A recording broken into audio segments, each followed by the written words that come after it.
اردو ذریعہ تعلیم۔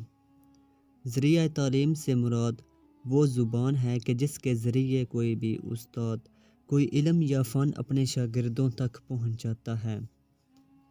اس کے لیے سب سے اہم بات یہ ہے کہ استاد اور شاگرد اس زبان میں مکمل دسترس رکھتے ہوں اور دونوں اس زبان کو اچھی طرح سمجھتے بھی ہوں۔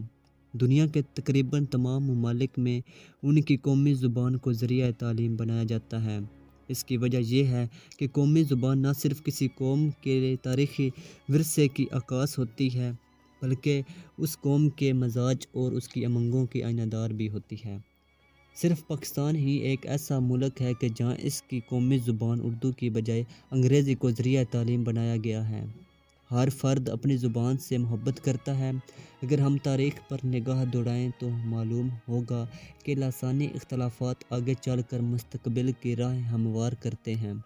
1867 کے اردو ہندی تنازع نے پاکستان کے لیے راہ ہموار کی اور 1971 میں بنگلہ دیش کی علیحدگی میں بھی لسانی اختلافات پیش رو تھے۔ کچھ بھی کہا جائے تو قومی زبان کی حیثیت مسلمہ ہے اور اس سے انکار ممکن ہے۔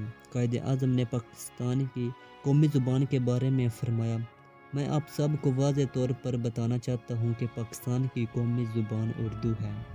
ہمیں آزادی حاصل کیے ہوئے تقریباً 60 سال سے زیادہ عرصہ گزر چکا ہے، مگر اس کے باوجود ہم اپنی قومی زبان کو وہ مقام نہیں دے پا رہے جو دنیا چاہے۔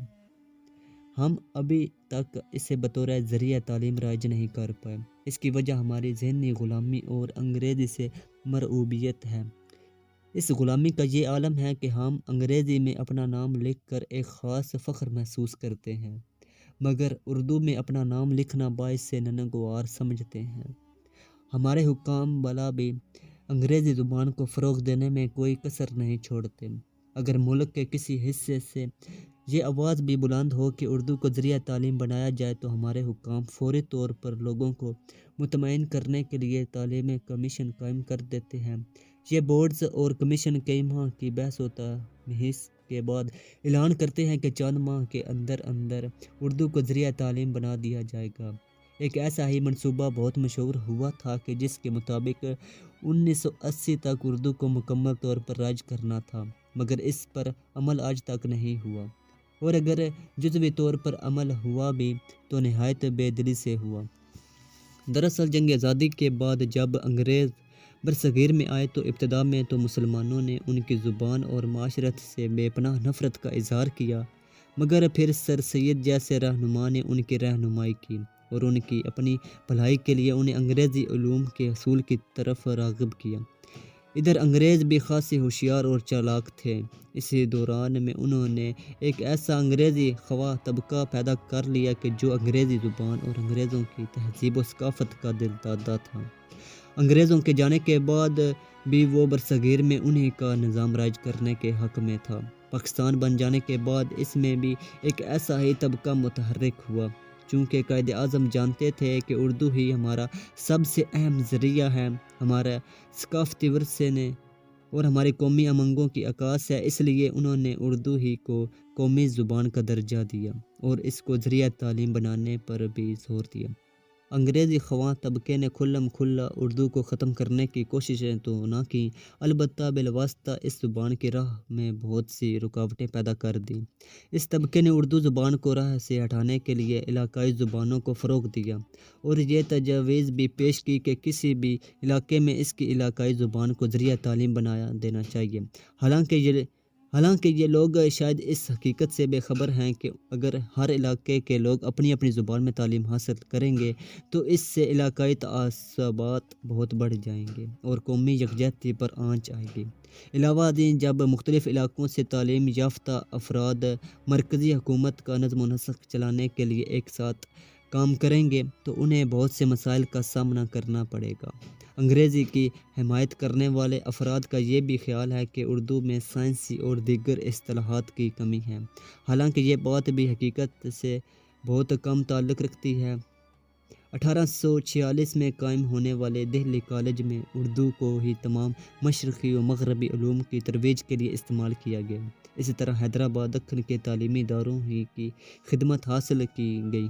ظاہر ہے کہ اردو تعلیم میں ضروریات پوری کرنے کی اچھی خاصی صلاحیت رکھتی ہے۔ دیگر زبانوں کے علوم کے تراجم کے لیے اردو میں بہت سے مترادفات مل جاتے ہیں اور یہ دوسری زبانوں کے الفاظ کو جذب کرنے کی صلاحیت بھی رکھتی ہے۔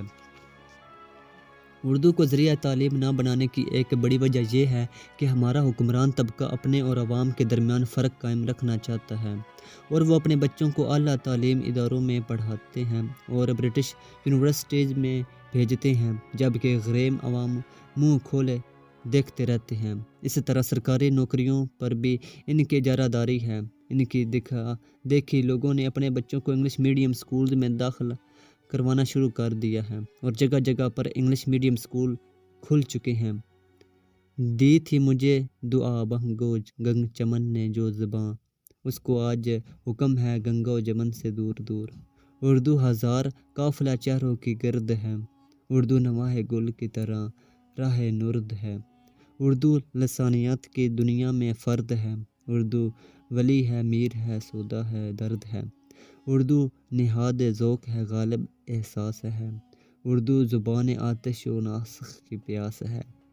اردو زبان ٹوٹے ہوئے دلوں کو جوڑتی ہے، بکھرے ہوئے دلوں کو یکجا کرتی ہے، منتشر دلوں کو اکٹھا کرتی ہے۔ یہی وجہ ہے کہ اس کو ہماری قومی زبان ہونے کا شرف حاصل ہے۔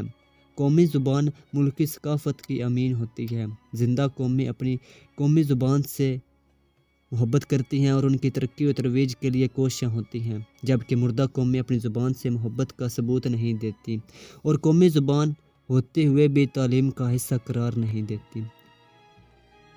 چین آج عالمی افق پر چھایا ہوا ہے اور انگریزی بین الاقوامی زبان کی حیثیت رکھتی ہے۔ دنیا میں تیزی سے ترقی کرتے ہوئے ملک چائنا کو تو سب سے پہلے چاہیے کہ انگریزی زبان کو اختیار کرے، لیکن جب وزیر اعظم چائنا چو این لائی پاکستان آئے تو انگریزی میں پیش کیے گئے سپاس نامے کا جواب انہوں نے چائنا میں یہ کہہ کر دیا: چائنا ابھی گونگا نہیں ہوا، یہ ہے زندہ قوموں کا نشان، ہے زباں ایک بے شمار مزے، اس کی ہر بات میں ہزار مزے۔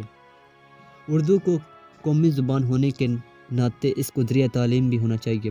اس کی بڑی وجہ یہ ہے کہ اردو زبان عظیم روایات کی حامل ہے، اس کی پذیرائی لوگوں اور شاعروں نے اپنے خون و جگر سے کی ہے۔ یہ خالصتاً مسلمانوں کی زبان ہے۔ جب محمد بن قاسم نے سندھ پر حملہ کیا تو یہاں پر بھاشا زبان رائج تھی۔ مقامی افراد محمد بن قاسم کی عربی سے متاثر ہوئے اور وہاں پر عربی زبان بولی جانے لگی۔ اس کے بعد شہاب الدین غوری کے دور سے فارسی زبان رائج تھی۔ اس کے بعد مغلوں کے دور میں یہ زبان رائج ہوئی۔ انہوں نے اس کی ترقی کے لیے بے پناہ کاوشیں کی۔ ہمارے ہاں انگریزی کو ذریعہ تعلیم بنانے کی وجہ سے بے شمار مسائل پیدا ہو رہے ہیں۔ طلباء اپنی ابتدائی تعلیم کے 10 سال محض انگریزی کے چند ایک اصطلاحات سیکھنے میں صرف کر دیتے ہیں۔ اس کے باوجود وہ اس حد تک انگریزی نہیں سیکھ پاتے کہ اپنے خیالات کا اظہار کر سکیں۔ یہی وجہ ہے کہ وہ تعلیمی میدان میں دیگر اقوام عالم سے کافی پیچھے رہ جاتے ہیں۔ اگر اردو کو ہی ذریعہ تعلیم بنا دیا جائے تو جتنا وقت طلباء انگریزی سیکھنے میں صرف کرتے ہیں وہی وقت وہ کوئی خاص علم یا ہنر سیکھنے میں لگا سکتے ہیں۔ ہمارا ہمسایہ ملک بھارت ایک زندہ مثال ہے۔ اس نے قیام کے بعد ہندی جیسے غیر ترقی یافتہ زبان کو نہ صرف سرکاری زبان بنایا بلکہ ریڈیو اور ٹیلی ویژن پر بھی اس زبان کو رائج کیا۔ حالانکہ ہندی زبان خاص سے مضحکہ خیز الفاظ سے مالا مال ہے۔